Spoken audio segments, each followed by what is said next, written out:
Dol, pwede na sa 60 amperes na Samdon 12 volt sit up na 2 pieces na solar panel na 580 watts. Unsay maayo ani Dol? Kung 12 volt sit up ang imong solar Dol, dili na siya pasok ang duha ka 580 watts sa Samdon nga 60 amperes. Kaya ang iyang maximum ang na Dol is 840 watts lang.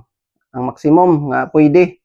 Kaya kung itaod na nimo ng duha, masayang ra gyapon ang sobra nga wattage ana. Kaya ang iyang ibugaan na sa 60 amperes is 840 watts ra gyud. So ang pinakamaayo nimong buhaton, pwede ka magdugang og isa ka MPPT, bali tag isa-isa nimo sila kay aron ma-maximize gini mo ang kusog sa solar panel. Or kung gusto ka Dol, pwede pod 24 volt setup para magamit nimo ang duha nimo ka solar panel. Pwede nimo i-series connection para pasok siya kung 24. Pero 12 volts yun, mas maayo magdugang ka og isa ka MPPT. Kaya aron dili masayang ang sobra nga wattage sa imong solar panel kay ang yang ihatag ana 840 ra gyud. Di na pwede nga mulapas pa kay